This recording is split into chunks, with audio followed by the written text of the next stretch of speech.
Dear student, जय Hind everyone. So students, आज का हमारा जो टॉपिक है वो है basic concepts of accounts. Now basic concepts of accounts, ये जो टॉपिक है, ये टॉपिक स्पेशली ऐसे स्टूडेंट्स के लिए है जो स्टूडेंट्स 10th स्टैंडर्ड की एग्ज़ाम को अपीयर कर चुके हैं और उन्होंने अभी 11th में कॉमर्स लेने का डिसीजन लिया है। उसके साथ ही साथ वो स्टूडेंट जो अभी 12th स्टैंडर्ड के अकाउंट्स को स्टडी करने वाले हैं या 12th स्टैंडर्ड के अकाउंट्स के चैप्टर को सॉल्व करने वाले हैं, ऐसे सभी टाइप्स के स्टूडेंट्स के लिए मेरा बेसिक कॉन्सेप्ट्स ऑफ अकाउंट्स का वीडियो आपको बहुत हेल्प करेगा, जिससे कि अकाउंट्स का कोई भी चैप्टर अगर आप स्टार्ट करते हो, उसे आप सॉल्व करते हो, तो उसके अंदर आने वाली जो भी बेसिक समस्याएं होंगी, जो भी बेसिक डाउट्स आपको आएंगे, वो सारे डाउट्स आपके बेसिक कॉन्सेप्ट्स ऑफ वीडियोस के माध्यम से क्लियर हो जाएंगे। तो मैं आपको टोटल एक 6 वीडियोस का सेट बनाकर दूंगा यूट्यूब के माध्यम से, जिससे कि आपको सारे बेसिक कॉन्सेप्ट्स ऑफ अकाउंट्स जो होंगे वो इजीली आपको क्लियर हो जाएंगे। Okay, so now students, let's start with the subject accounts. तो before starting with the basic concept of accounts, सबसे पहले हम अकाउंट्स के मीनिंग को समझते हैं कि अकाउंट्स मतलब क्या, ये अकाउंट्स होती क्या चीज़ है। तो स्टूडेंट्स, अकाउंट्स जो है वो एक प्रोसेस है, वो एक सिस्टम है। तो अकाउंट्स इज अ प्रोसेस और a system of collecting, recording, classifying, analyzing and summarizing all the monetary business transaction। Okay, फिर से एक बार देखिएगा, बिजनेस के जितने भी मॉनेटरी ट्रांजैक्शंस होते हैं, बिजनेस में जो भी ट्रांजैक्शंस का मतलब होता है लेन देन, अदला बदली। तो बिजनेस में जो भी लेन देन पैसों के रूप में किए जाते हैं, मॉनेटरी फॉर्म में किए जाते हैं, उन सभी टाइप के मॉनेटरी ट्रांजैक्शंस को जिस सिस्टम में कलेक्ट किया जाता है, रिकॉर्ड किया जाता है, तो ट्रांजैक्शंस को पहले क्या करना है, बिजनेस में जो व्यवहार हुए हैं, जो लेन देन हुआ है, उन सभी लेन देनों को हमें पहले इकट्ठा करना होगा, हमें उसकी कलेक्शन करना होगा। We have to collect it. After collecting all the transaction, after collecting all the data, we have to record. So पहले कलेक्टिंग, बाद में रिकॉर्डिंग का मतलब बुक्स ऑफ अकाउंट में उस ट्रांजैक्शंस को हम उसके हिसाब में लिखेंगे, which is called as a recording. After recording हमें उसका क्लासिफिकेशन भी करना होगा, क्योंकि हम हर प्रकार के अकाउंट्स को एक ही जगह पर नहीं लिख सकते, हमें सबको उसके अलग अलग जगह पर क्लासिफाई करना होगा। जैसे एग्जाम्पल, अगर हमने परचेस किया है तो परचेस का एक अलग जगह होना चाहिए, अगर हमने सेल्स किया है तो उसका एक अलग सेट ऑफ बुक्स होना चाहिए, हमने एक्सपेंसेस किए तो उसका भी एक अलग सेट ऑफ बुक्स होना चाहिए, हमें इनकम आ रही है तो अगेन उसका भी अलग सेट ऑफ बुक्स होना चाहिए। तो जो भी ट्रांजैक्शन हमने पहले कलेक्ट किए, फिर उसको हमने एक बुक्स ऑफ अकाउंट में रिकॉर्ड किया, रिकॉर्ड करने के बाद उसको हम एक उसके स्पेशल बुक्स में उसका क्लासिफिकेशन करेंगे। क्लासिफिकेशन करने के बाद हम हर एक बुक्स की यहाँ पर एनालिजिंग करेंगे और एनालाइज करने के बाद उसको एक जगह पर एक समराइज करेंगे, उसको हम एक स्मॉल फॉर्म में कन्वर्ट करेंगे और स्मॉल फॉर्म में कन्वर्ट करके उसे जब हम प्रेजेंट करेंगे तो वो बनेगा अकाउंट्स। ओके, तो बिजनेस के ट्रांजैक्शंस को जिस प्रोसेस में, जिस सिस्टम में कलेक्ट किया जाएगा, रिकॉर्ड किया जाएगा, क्लासिफाई किया जाएगा, एनालाइज किया जाएगा और उसको समराइज करके प्रेजेंट किया जाएगा, उस सिस्टम को, उस प्रोसेस को हम लोग कहेंगे अकाउंट्स। ओके, तो अकाउंट्स में बिजनेस के ट्रांजैक्शन के साथ क्या क्या किया जाएगा वो मैंने आपको बता दिया, वो सिस्टम के बारे में मैंने आपको जानकारी दे दी। अब ये जो collecting of transactions, recording of transactions, ये जो सारे एक्टिविटीज़ है, इन सभी एक्टिविटियों को बिजनेस में करता कौन है? So who is the person who carry this all activity? इन सभी कार्यों को कौन करेगा? तो अगेन स्टूडेंट्स, इन सभी एक्टिविटियों को करने वाला जो पर्सन होगा वो डिपेंड करता है कि वो कौन से बिजनेस का ट्रांजैक्शंस है। वो बिजनेस के नेचर, बिजनेस के साइज पे डिपेंड करेगा कि उस ट्रांजेक्शन्स को कलेक्ट करना, रिकॉर्ड करना, ये सारे प्रोसेस करेगा कौन?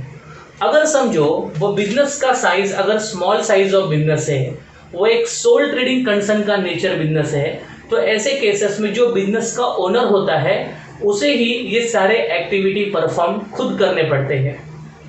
ओके, अगर समझो बिजनेस थोड़ा मीडियम साइज का है, ओके, जिसका टर्नओवर एक मध्यम आकार का है, ओके, तो ऐसे बिजनेस में इन सभी कार्यों को करने के लिए एक विशेष पर्सन को अपॉइंट किया जाएगा जिसे हम कहेंगे अकाउंटेंट।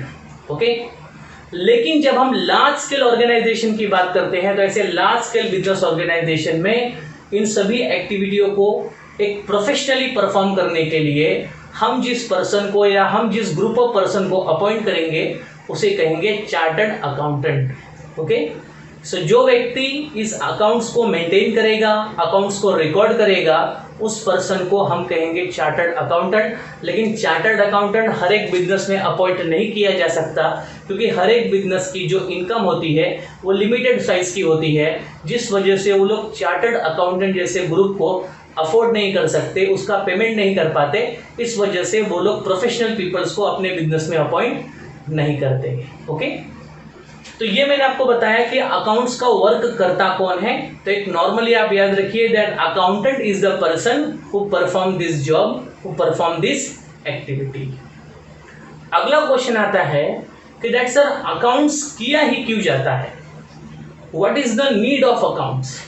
पहले मैंने आपको बताया कि अकाउंट्स का मतलब क्या, फिर मैंने समझाया कि अकाउंट्स करता कौन है। अब मैं आपको बता रहा हूं कि अकाउंट्स किया ही क्यों जाता है। तो स्टूडेंट्स ध्यान में रखिएगा कि दैट बिजनेस में हम बिजनेस के सारे ट्रांजैक्शंस को रिकॉर्ड क्यों कर रहे हैं, हम बिजनेस के अकाउंट्स को मेंटेन क्यों कर रहे हैं। तो हम इस वजह से मेंटेन कर रहे हैं कि जिससे कि हमें ये पता चल सके कि हमारे बिजनेस को कितना प्रॉफिट हुआ, कितना लॉस हुआ। ओके, तो अपने बिजनेस के प्रॉफिट और नुकसान की जानकारी को हासिल करने के लिए, उसके साथ ही साथ अपने बिजनेस की फाइनेंशियल पोजीशन को पता करने के लिए, अपने बिजनेस की आर्थिक स्थिति को समझने के लिए हमें अकाउंट्स करना वेरी वेरी इंपॉर्टेंट। और आप मान के चलिए कि this is a mandatory activity that each and every kind of business organization has to do this. Business organization का साइज छोटा हो चाहे बड़ा हो, लेकिन हर एक बिजनेस ऑर्गेनाइजेशन को अकाउंट्स का जो काम होता है वो करना ही होता है। अगर वो अकाउंट्स का काम अगर नहीं करेंगे या अकाउंटिंग नहीं करते हैं तो वो बिजनेसेस को नहीं पता चलता है कि उनके बिजनेस में कितना प्रॉफिट हुआ, कितना लॉस हुआ, या उनके बिजनेस की आर्थिक स्थिति क्या है, कितनी है, क्या वैल्यू है, ये सारी बातें पता नहीं होती है। इसलिए अकाउंट्स करना हर एक बिजनेस ऑर्गेनाइजेशन के लिए मस्ट होता है, कंपलसरी होता है। ओके, तो ये मैंने आपको अकाउंट्स का मतलब बता दिया। अब अकाउंट्स में सबसे पहली बात आपको समझनी है कि दैट अकाउंट्स की शुरुआत जो होती है वो होती है ट्रांजैक्शन से। किससे होती है? ट्रांजैक्शन से। क्योंकि जब तक ट्रांजैक्शन नहीं होगा, जब तक लेन देन नहीं होगा, जब तक कुछ आएगा नहीं, कुछ जाएगा नहीं, तो हम रिकॉर्ड क्या करेंगे। ओके, तो अकाउंट्स में सबसे प्राइमरी चीज क्या है बच्चों लोग? ट्रांजैक्शंस। ओके, व्यवहार होना जरूरी है, लेन देन होना जरूरी है। तो ट्रांजैक्शंस का मतलब क्या होता है कि that transaction is an exchange, transaction is an exchange of goods और सर्विसेज। जब हम गुड्स या सर्विसेज, क्योंकि कोई बिजनेस या तो गुड्स बेचेगा, गुड्स मतलब या तो माल बेचेगा या तो वो सर्विस बेचेगा, मतलब सेवा बेचेगा। ओके, तो ट्रांजैक्शन का मतलब क्या हुआ? That transaction is an exchange of goods और services against money.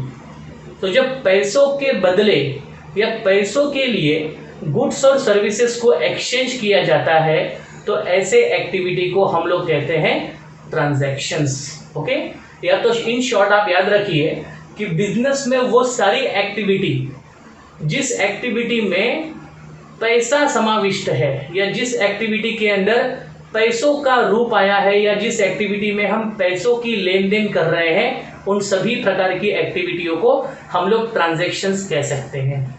For example, हमारा बिजनेस जिस प्रीमाइसेस में है, जिस जगह पर है, हमें उसका रेंट पे करना पड़ता है, हमें बिजनेस के इलेक्ट्रिसिटी बिल पे करने होते हैं, हमें बिजनेस में हमारे लेबर्स को सैलरी पे करनी होती है, उसके साथ साथ हमारे बिजनेस में हमें वस्तुओं का स्टॉक खरीदना होता है जो हम बेचने वाले हैं। तो इन सभी चीज़ों के लिए हमें खर्च करने पड़ते हैं। इसके अलावा हमें अलग अलग जगहों से पैसे आते भी हैं, तो बिजनेस में पैसे जाते भी हैं और पैसे आते भी हैं। तो ये जो आने और जाने वाली स्थिति है, ये जो लेन देन वाली स्थिति होती है, इन्हें ही हम कहते हैं ट्रांजैक्शंस। ओके, बहुत ही बेसिक तरीके से मैंने आपको बताया डायरेक्ट ट्रांजैक्शंस का मतलब क्या होता है। अब ट्रांजैक्शंस के बाद में अभी तक हमने 2 टर्म्स कंप्लीट किए। पहले मैंने आपको अकाउंट्स के बारे में बताया, फिर मैंने ट्रांजैक्शंस क्या होता है मैंने वो बताया आपको। तो ट्रांजैक्शंस के 2 टाइप होते हैं। ट्रांजैक्शन में एक और बात आप समझ लीजिए कि there are 2 types of transactions are there. First is known as a cash transaction and another one is known as a credit transaction. Now cash transaction का मतलब क्या होता है कि जहां पर लेन देन जो है वो पैसों की मदद से की जा रही है।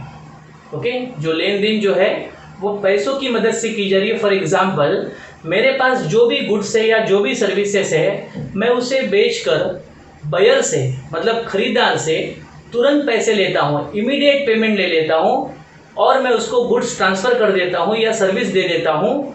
तो ये जो ट्रांजैक्शन हमारे बीच में हुआ, जहाँ पर मेरे पास से गुड्स क्या हो रहा है, जा रहा है और पैसे तुरंत आ रहे हैं, इस ट्रांजैक्शन को हम कहेंगे cash transaction. Okay, credit transaction का मतलब क्या हुआ, जिस ट्रांजैक्शन को हम लोग उधार का ट्रांजैक्शन कहते हैं, उधार का व्यवहार कहते हैं, जहाँ पर वस्तुएं और सेवाएं जो होती है वो हम लोग ग्राहकों को उधार पर बेचते हैं, जहाँ पर ग्राहक हमसे वस्तु और सेवाएं लेता है और उसके पैसे को, उसकी वैल्यू को फ्यूचर में देने का प्रॉमिस करता है। तो यहाँ पर आप ध्यान दीजिएगा कि ग्राहक यहाँ पर हमें तुरंत पैसे नहीं दे रहा है, कस्टमर हमें तुरंत पैसे नहीं देता है, वो सिर्फ हमें पैसों को देने का प्रॉमिस करता है। तो ऐसे ट्रांजैक्शन जहाँ पर गुड्स एंड सर्विसेज हमारे पास से जा रहे हैं लेकिन उसके बदले में हमें कैश नहीं मिल रहा, हमें सिर्फ एक प्रॉमिस मिल रहा है, तो इसे हम कहेंगे क्रेडिट ट्रांजैक्शंस। ओके, तो कैश ट्रांजैक्शन में कैसा था, एक हाथ से गुड्स एंड सर्विसेज गए तो दूसरे हाथ से हमारे पास पैसे आ गए, तो ये कैश ट्रांजैक्शन हुआ। और यहाँ पर गुड्स एंड सर्विसेज जा रहे हैं लेकिन पैसे तुरंत नहीं आ रहे हैं, पैसे हमें फ्यूचर में आएंगे, 2 दिन के बाद आएंगे, 1 हफ्ते के बाद आएंगे, 1 महीने के बाद आएंगे, तो फ्यूचर में कभी भी आ सकते हैं, उसे हम कहेंगे credit transactions. Okay, third term जो मैं आपको समझाऊंगा वो है गुड्स। नाउ अकाउंट्स में आपको हर चैप्टर में ये गुड्स वर्ड तो 100% दिखेगा ही दिखेगा। ये गुड्स का मतलब क्या होता है, स्पेशली जो 11th में जा रहे स्टूडेंट उनके लिए तो गुड्स को समझना बहुत ज़रूरी है। तो गुड्स का मतलब क्या होता है, तो गुड्स को हम एक नॉर्मल लैंग्वेज में या हिंदी लैंग्वेज में कह सकते हैं माल। ओके, तो बिजनेस ऑर्गेनाइजेशन जिन वस्तुओं को खरीदता है या बनाता है, ओके, खरीदता है या फिर बनाता है, तो बिजनेस ऑर्गेनाइजेशन ने जिन वस्तुओं को खरीदा या फिर बनाया, क्यों खरीदा क्यों बनाया, तो for the purpose of selling, बेचने के लिए। तो एक बिजनेस ऑर्गेनाइजेशन जो भी गुड्स अपने बिजनेस ऑर्गेनाइजेशन में ला रहा है और उस गुड्स को लाने के पीछे उसका मकसद यही है कि मैंने ये गुड्स खरीदा है बेचने के लिए, न कि यूज़ करने के लिए, वापरने के लिए नहीं खरीदा है, बेचने के लिए खरीदता है। मकसद हमारा बेचना है, तो जिन वस्तुओं को बिजनेस में बेचने के लिए खरीदा जाता है उन्हें हम कहते हैं गुड्स। ओके, फॉर एग्जांपल एक इलेक्ट्रॉनिक समझो शोरूम है, उस इलेक्ट्रॉनिक शोरूम में आप अगर देखोगे तो तमाम प्रकार के इलेक्ट्रॉनिक वस्तुएं आपको वहाँ पर दिखेंगी, जैसे कि फ्रिज दिखेगा, एसी दिखेगा, टीवी दिखेगा, ऐसे कई प्रकार की चीज़ें आपको वहाँ पर दिखेंगी। अब ये सारी चीज़ें उसने इलेक्ट्रॉनिक शॉप की शोभा बढ़ाने के लिए नहीं रखी है, उन्होंने इस इलेक्ट्रॉनिक शोरूम में ये सारी वस्तुएं जो है वो बेचने के लिए रखी है। तो इलेक्ट्रॉनिक शॉप की ये सारी इलेक्ट्रॉनिक वस्तुएं क्या कहलाएंगी, गुड्स कहलाएंगी। कपड़े के शोरूम में जो कपड़े रखे गए हैं उन कपड़े को दुकानदार ने क्यों खरीदे हैं? अगेन बेचने के लिए। तो कपड़े वाले दुकान के लिए कपड़े क्या बनेंगे? गुड्स बनेंगे। बर्तन के दुकान में बर्तन क्या बनेंगे? गुड्स बनेंगे। भाजी के मार्केट में भाजियाँ क्या बनेंगी? गुड्स बनेंगी। तो जो भी वस्तुएं हम खरीदते हैं या बनाते हैं और उसको खरीदने और बनाने के पीछे का मकसद हमारा बेचना होता है, उसे हम कहते हैं गुड्स। ओके, अगला टर्म जो हम सीखेंगे गुड्स के बाद, that is called as a capital. Now capital का मतलब क्या होता है? तो अकाउंट्स में कैपिटल का अर्थ होता है द अमाउंट ऑफ मनी, पैसे की वो रकम, the amount of money which is invested in a business by a businessman. तो किसी बिजनेसमैन ने अपने बिजनेस को स्टार्ट करने के लिए, अगर आप कोई व्यापार शुरू करते हो तो व्यापार बिना पैसे के शुरू नहीं होता। भले पैसे कम लगे या पैसे ज़्यादा लगे, लेकिन पैसे तो लगेंगे ही लगेंगे। तो जो भी पैसे एक व्यापारी अपने व्यापार को शुरू करने के लिए इन्वेस्ट करता है, उन पैसों को अकाउंट्स में कहा जाता है capital. So the capital is the amount of money which is invested in a business by a businessman to start a business. Okay?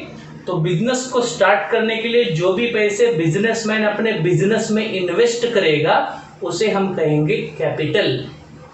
Okay, तो कैपिटल का मतलब याद रखिएगा। और एक बात याद रखना कि कैपिटल हमेशा कैश के ही रूप में होगा, it is not compulsory.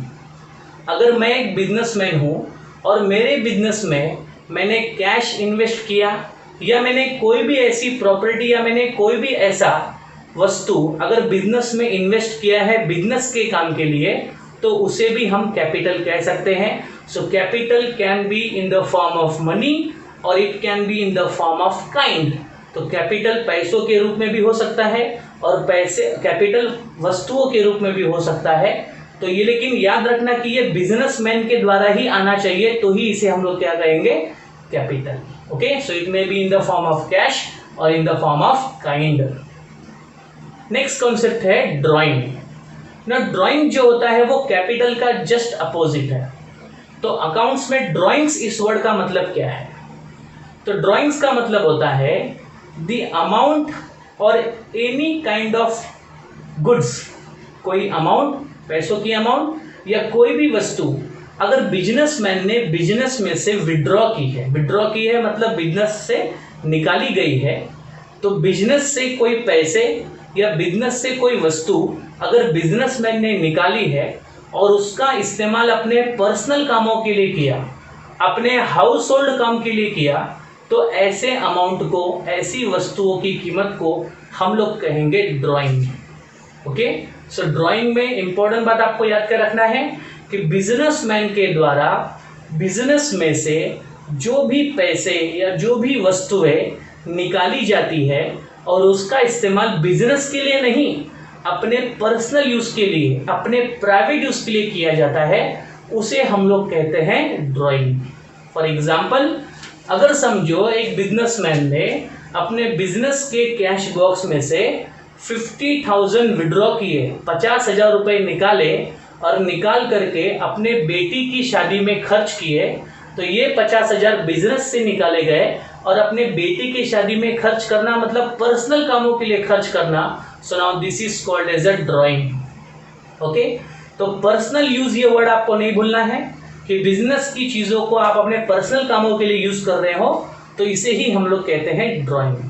Okay, एक लास्ट कॉन्सेप्ट हम लोग आज सीखेंगे, that is called as a cost. तो कॉस्ट का मतलब क्या होता है बच्चों लोग? कि that cost is the amount और एक्सपेंसेस। कॉस्ट वो अमाउंट है या ऐसे प्रकार का खर्च है इनकर्ड बाय प्रोड्यूसर। जो खर्च कौन करता है? एक प्रोड्यूसर करता है। प्रोड्यूसर मतलब जो उत्पादक है, जिसका काम है वस्तुओं का उत्पादन करना। तो कॉस्ट इज द अमाउंट और expenses incurred by producer for producing any kind of goods और सर्विसेज। किसी भी गुड्स या किसी भी सर्विस को प्रोड्यूस करने के लिए जो भी पैसे एक प्रोड्यूसर के द्वारा, एक बिजनेसमैन के द्वारा खर्च किए जाते हैं, उन्हें हम लोग कहते हैं कॉस्ट। तो एक रॉ मटेरियल को अगर फिनिश गुड्स में कन्वर्ट करना है, एक कच्चे माल को अगर पक्का माल बनाना है, तो कच्चे माल को पक्का माल बनाने के लिए जो भी खर्चे बिजनेसमैन करेगा, प्रोड्यूसर करेगा, उन सभी खर्चों को यहाँ पर कहा जाएगा कॉस्ट। ओके, तो ये मैंने आपको कॉस्ट का मीनिंग बताया। तो आप लोग ये जो भी कंसेप्ट मैंने आपको समझाए हैं, ये सारे कंसेप्ट्स को आप प्रॉपर तरीके से रिवाइज कीजिए। ये सारे स्मॉल कंसेप्ट्स हैं, लेकिन ये सारे कंसेप्ट्स आपके बेसिक अकाउंट्स को क्लियर करने में आपकी बहुत हेल्प करेंगे। Okay, so please give importance to this concept. आपको ये सारे कंसेप्ट्स पूरी तरह से दिमाग में अच्छी तरह से बैठ जाने चाहिए। उसके लिए आपको इनका प्रॉपर रिवीजन और इसके कुछ प्रैक्टिकल एग्जाम्पल आपको खुद से क्रिएट करके नोटबुक में नोट करना है, जिससे कि आपको ये सारी बातें समझ में आएंगी। ओके स्टूडेंट्स, तो नेक्स्ट वीडियो लेक्चर्स में इसके आगे के कुछ कॉन्सेप्ट हम डिस्कस करेंगे। तब तक के लिए बाय एवरीवन, टेक केयर, जय हिंद।